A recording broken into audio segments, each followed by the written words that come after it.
or thank you for being here today. Well, thank you so much for having me. I'm very honored and I'm excited for our discussion. I am as well. Without further ado, I feel like you'll be able to give a proper introduction about your journey to investment news, and then now to your consulting firm today. But tell us about how you got there. And I want to hear a little bit more, even just your time in investment news, which I know we'll get into more. But what was your journey to get there? And then if you can share a little bit more about where you are today as well. Absolutely.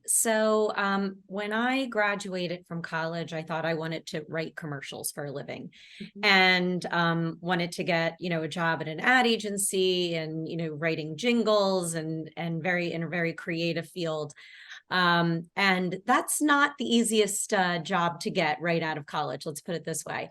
So what I ended up doing is I kind of compromised and I ended up becoming a salesperson in the advertising department at the Philadelphia Business Journal, which is where I grew up. I grew up right outside of Philadelphia. Mhm. Go Eagles. And just got involved in working with clients, and I loved my boss. I loved the people I worked with. In fact, um, the publisher was a woman, Ah. the head of sales was a woman, and my boss, who was the marketing manager, was a woman. Mhm. And so when I think back and when I reflect back on that time, it was real foreshadowing of really being able to see someone in a position and successfully doing it. And that's actually a big influence of why I wanted to become a publisher, right? When I Mhm. started out at the Philadelphia Business Journal, I was, right out of college and didn't really know what I wanted to do. But after being there for a little bit, that first job experience can either go really, really well or not Yeah. so well. And mine went really, really well. And that really fueled how I got to investment news. So I stayed there for 8 years and started working with a lot of financial service firms, and Mhm. then realized that I wanted to move to New York. Mhm. So started working at Pensions and Investments, which Mhm. was the sister publication of Investment News. And the publisher of Pensions and Investments, after about a year, was said, "Hey, we're really noticing a trend in the RIA space and in the Mhm. intermediary space, Yep. and we're looking to launch a newspaper." At the time, there were no websites. That's how long ago this was. Mm. And wondering if you want to move over and help us launch this. Right. So I absolutely love launching things, new Mhm. ideas, being creative.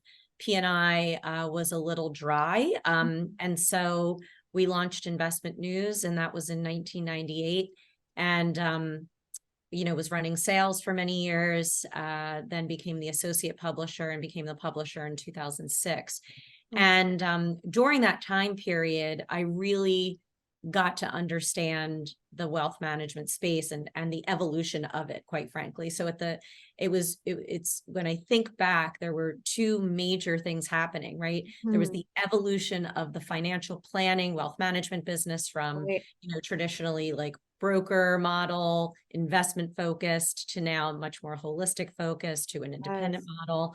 And at the same time, in the media business, which is what I did, Right. um, it was showcasing that changing or that evolution in consumption of media and consumption of Mhm. content from Mhm. a traditional print magazines, newspapers to, I launched the website there, Yeah. to all of the, Yeah. advancements from digital. So when you really saw this evolution in both areas that I was working on, which was incredibly exciting. And That yes. yeah, and while there, just seeing like, how much especially after being there for so long, seeing, the print model kind of Mhm. that was the top revenue source, Mhm. continuously kind of going down this way and digital going up. And so Right. really being able to create so many new offerings and products featuring great content for advisors. So, the website and newsletters and webinars and video. And then we launched a ton of events and award programs and all of that. So those were really important pieces to where I am, that got me to where I am now, right? So Mm. when I think about some of those, I like to call them the game changing Right, offerings, like right, 40 under 40, right. like Women to Watch, Women Advisor Summit, Diversity and Inclusion Awards, Best Places to Work. Mm-hmm. Those were all kind of um, bigger initiatives that encompassed lots of different moving pieces, Right. not just editorial, not just video, not just webinars, not just research, but just all of the above, to really put on these, I think, really important industry events and offerings that are still going strong today. Yeah. Um, so when I left, which is now 4 years, I can't even Mm-hmm. believe it, uh, I was able to take a lot of that information and a lot of that experience that I learned in the 22 years that I was there Yes. and translate that now to advice and consulting for firms that are trying to do business with the RIA market or the wealth management space. So I'm very, very specific in my niche, which is working with firms that are trying to work with financial advisors and financial advisory firms. And my kind of three pillars are, business strategy, Mm-hmm. marketing strategy, and supporting and developing out advocacy initiatives that include DEI, next gen talent development, and financial literacy. So I have clients that range from very, very large RIAs where I'm helping them with their M&A strategy Mm-hmm. to fintech companies that are trying to get advisors to take a look at what they offer, to alternative investments, to organizations like the Financial Alliance for Racial Equity. So Mm-hmm. all over the board, which is the way that I operate. I like to have my hands in a lot of different things, and it also really helps me continue to keep an important pulse on what's going on at the industry. Mm-hmm. I love hearing your journey too, and you're so right about I mean, it was such an interesting time that you were there, right? There's so many things that were happening within the media, traditional news market versus even the REA space, and that sort of hybrid. What a fun time to really be shaping that out. And then I think also to see where it is today, right? And to be able to say we went through that threshold of growth, right? In two different, from two different avenues to now see all the successes and be able to move with the market for where it's at. So yeah, so I appreciate you sharing that. Also, something that resonated with me when you first shared your story is just this idea of, it's sort of not always about the job, but it's about the boss, right? And be able to have that mentorship and I feel like, that was it sounds like the sort of guiding light for you as you stepped into where you are today, but now you're also not sort of maybe in a mentorship role, but you're helping to coach and sort of be that guiding light for other folks where you've had that share of knowledge. So Yeah, it's really interesting. I shot my podcast earlier today with Heather Fortner. So she's mhm, one of the few female CEOs of an RIA firm, Signature FD, and we mhm, were talking about the evolution. Again, I keep using that word, but the evolution of your management and your leadership style and how it really does change with the with your experience level. And yes, so I feel like I became a much better leader, mhm, now than I was when I first started, which I think most mhm, people feel. But now in that role of because I'm a consultant and I do not have employees purposely, right, right, uh, that's where I want it to be in my life.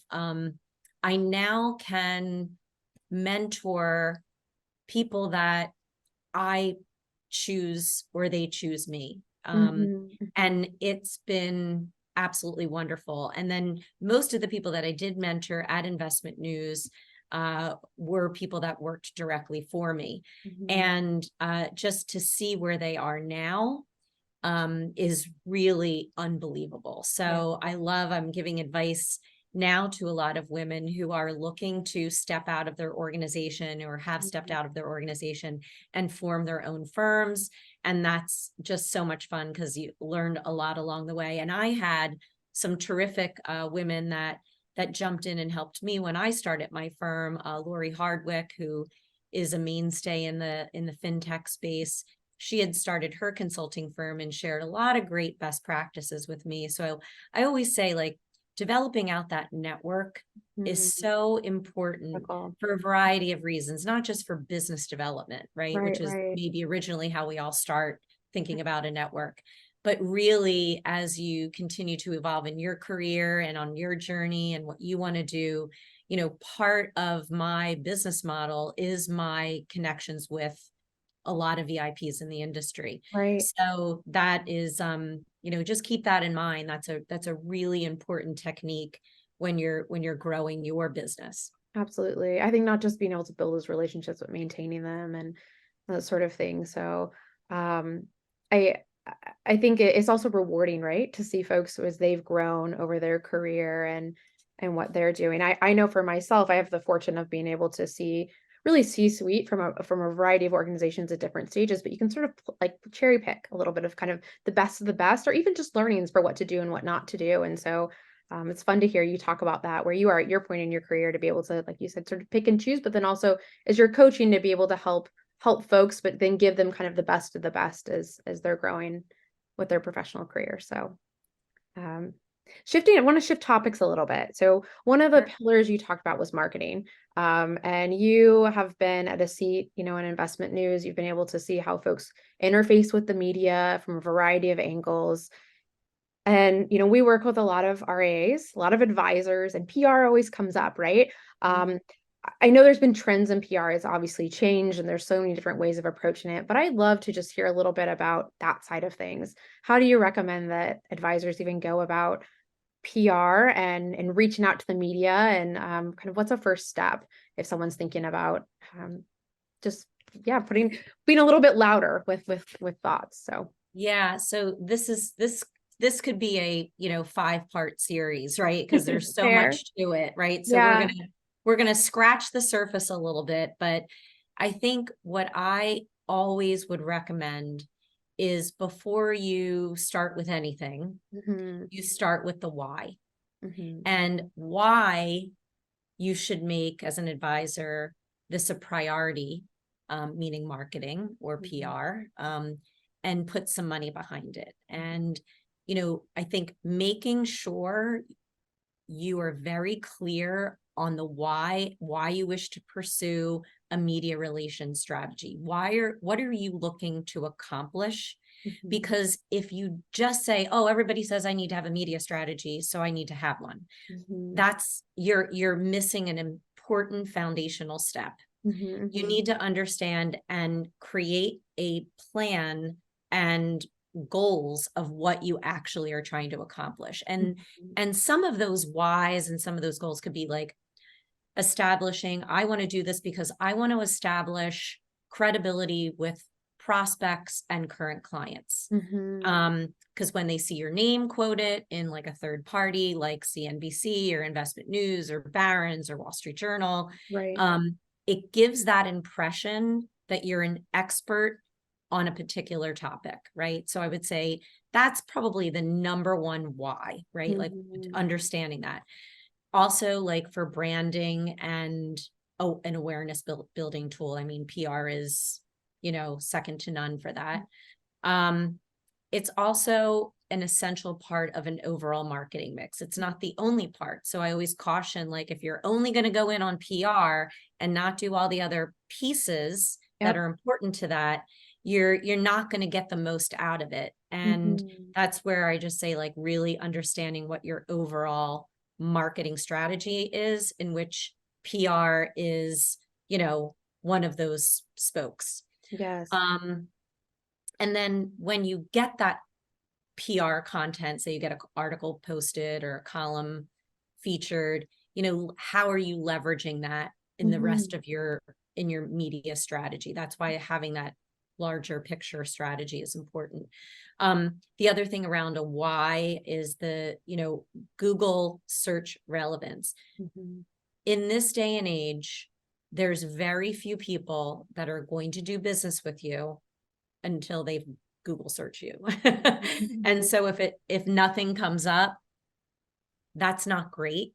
Yeah. So having some articles or webinars or quotes, something that you're doing, speaking an event, adds that layer of credibility, and it also increases your probability when you of appearing during Google search.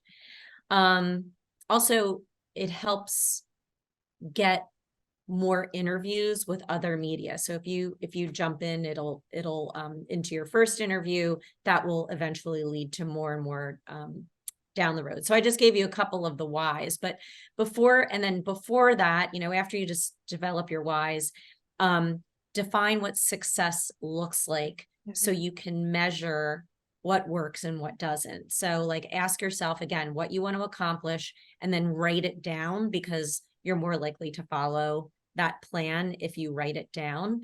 So that would be like kind of first and foremost before you do anything. Then focus on the topics that you're an actual like expert in. Simply saying you're a retirement planning expert won't move the Not gonna needle. cut it. Yeah, Yes. it's way too general. So what Yes. are you what are you an expert in, but also what are you passionate about? And I Mhm. talk about this too, and when I speak about niche markets and Yes. segmenting your client base.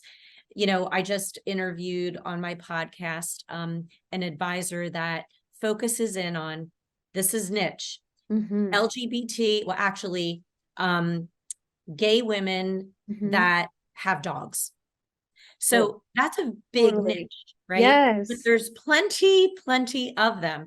But Yes. again, when you look at being very, very niche in your client segment, Right. it actually allows you to be much more niche in your marketing efforts. It's much easier, quite Absolutely. frankly, right? Absolutely. Yeah. Um, so again, like, what are you passionate about? What are you an expert in? What differentiates you from other advisors? And then define if you want to focus on the consumer market, right? So CNBC, Wall Street Right. Journal, Right. Barron's, Yahoo Finance, Yep. or the B2B market, right? Your industry. And I recommend having a plan for both, but Hmm. probably easier to start with B2B so Hmm. that you can have a foundation that will help you with your B2C plan. Hmm. Um, and then, I would also say decide if you have a budget to hire a PR person to help you with the outreach, Hmm. right? And Hmm. ideas. And if not, create a wish list of the top 3 to 5 media outlets that you want to be a source on. What do you watch? What do your clients watch? Hmm. Or what do they read? What websites are they on? Maybe get an informal poll from some of your current clients, so that can help you in determining which outlets you need to focus on, because you can't, this isn't a full-time job for you. You're an advisor, right? Right. Right. Um, Once you determine the outlets, then find out who the right person is at Hmm. those outlets, because various editors cover different things. So Yes. knowing like which reporter handles investments or financial planning, or the markets. Those are a couple of different things. And then you can submit, columns, as well as being a source in various news stories. So those are just a couple of, I would say, things that you could start out with.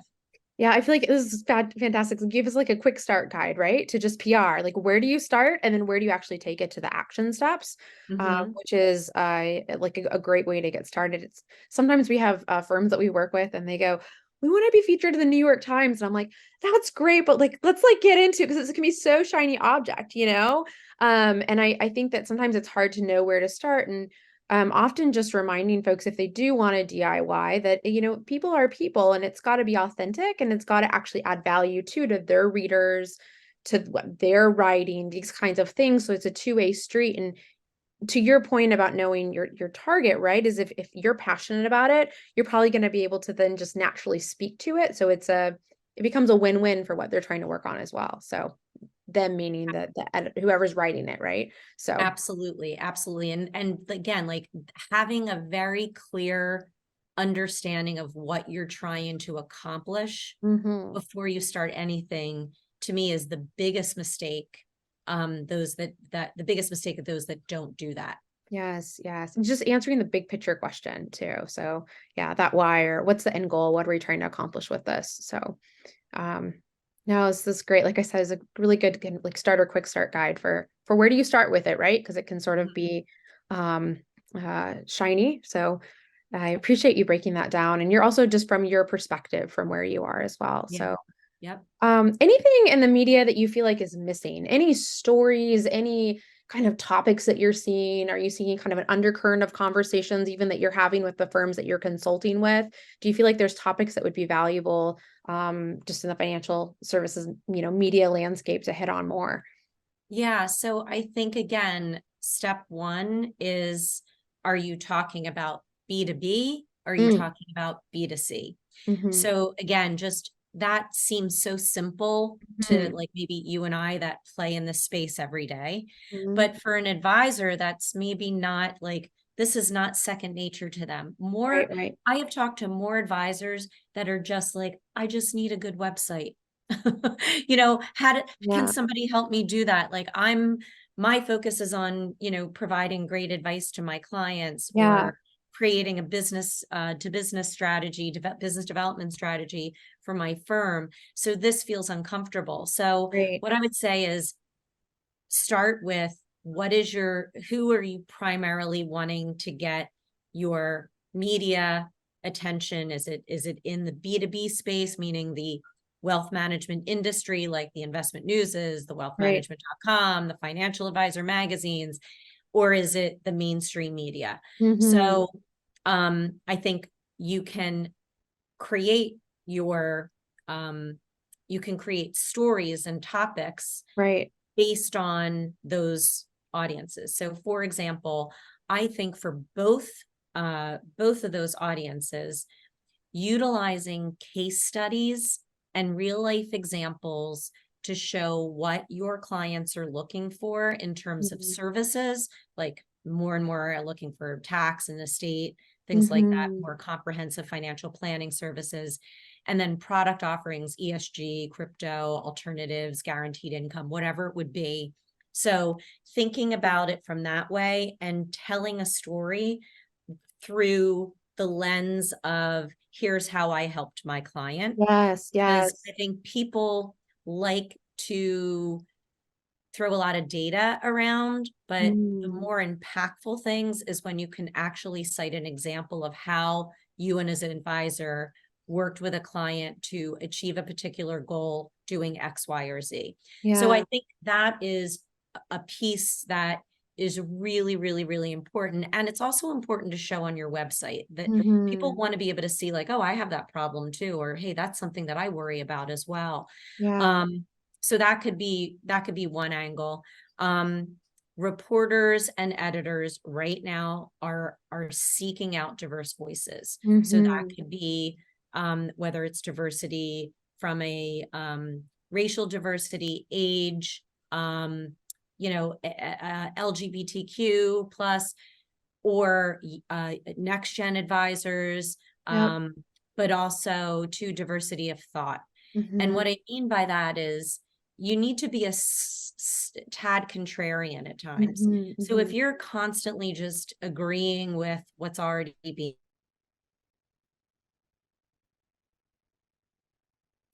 they want somebody that maybe has a unique point of view, somebody that can shed light on something and have a that have a maybe an interesting stance on it, right? I used like Josh Brown as an example. He's very well spoken. He uses humor. He's obviously very intelligent and very knowledgeable, but he uses his personality to Hmm. really drive that home to the media too. So, and he's done a great job of it. So again, like, and he's not saying the same thing that everybody else is saying. So again, that Right. diversity, like the diversity angle, but also diversity of thought. Um, and then for the B2B side too, like best practices in growing your business, a unique way that you've advised a client, Yes. those types of things I think are always really valuable to the media. And then Yes.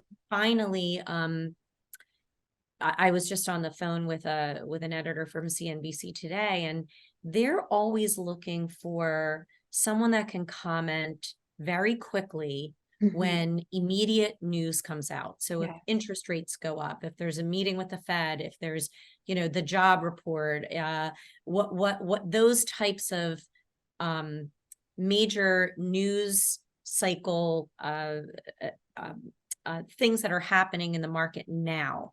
If Mhm. you can immediately say, I'm always available, here's my cell phone, I can comment because they're always on a tight deadline.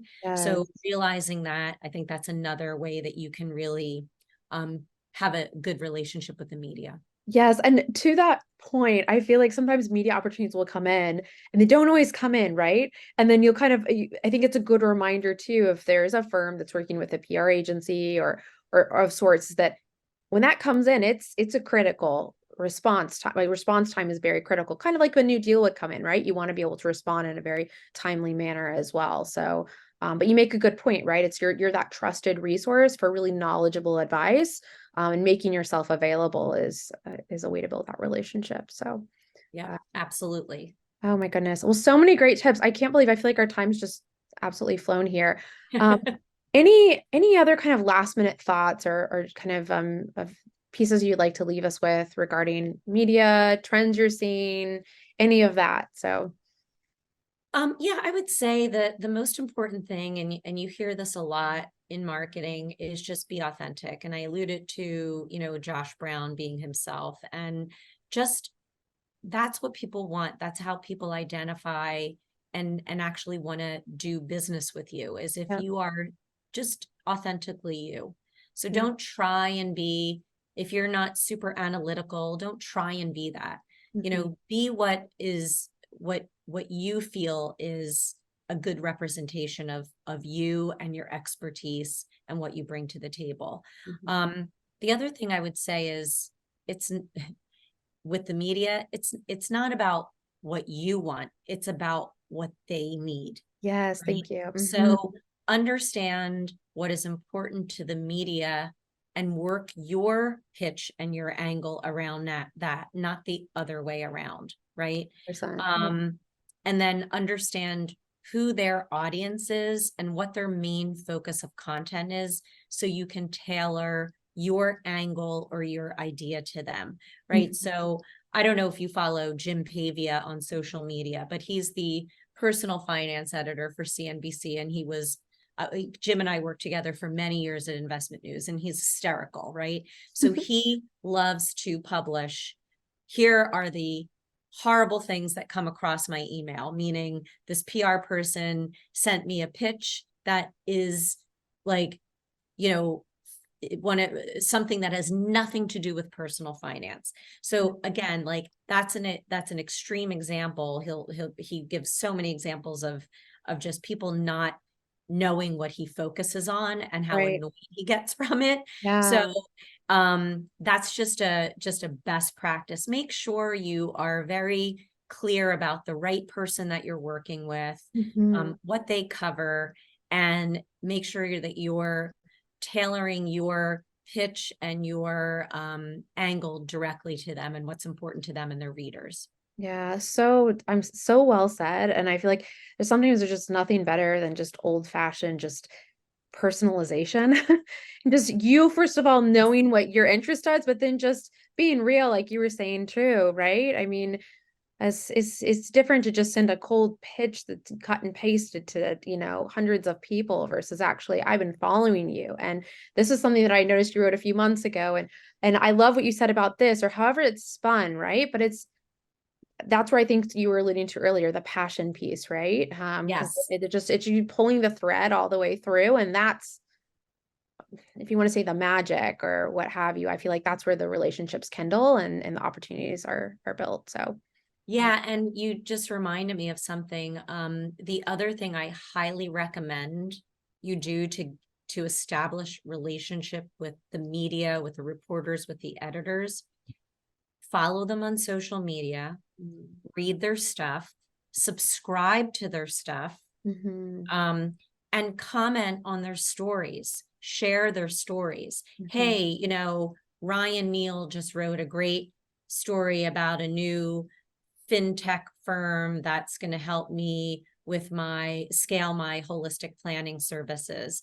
Hey, Mhm. Ryan, this was great. I'm going to look at these couple of companies that you referenced. Mhm. That small, like, again, personalized approach is going to be so appreciated Mhm. by that reporter, Yeah. and will definitely get a relationship going with the reporter much easier once you are actually showing that you're reading their stuff, that you're promoting their stuff, you're engaging with them, Mhm. versus just you want something from them. It's Sales 101, Yep. by the way. Yep. Yep. Before you ask for something, why don't you give them something That's before you right. ask for something? No, absolutely. Ah, so well said. I appreciate your time. So many great takeaways. And I think also just, good reminders, but also things that you just keep top of mind. I mean, not only for media outreach, but just for outreach in general, right? If it's sales, if it's building relationships or what have you. But I think those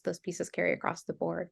So well, goodness. Well, thank you so much again for your time. Thank you for all that you're doing within this industry and consulting. It's fun to hear. I know we didn't get into that as much as I hoped we would today. It's But it was okay. Listen, we could go on, like you said, I am so multi-part. busy, and I, again, doing a ton of, I like the importance of, like, kind of leaving an impact. Michael Nathanson, who's the CEO and chairman of the Colony Group, has an initiative right now. I'm going to plug Mhm. it because I think it's so important. It's called the Positive Pledge. Mhm. And he is looking for RIA firms to come together as groups to Mm.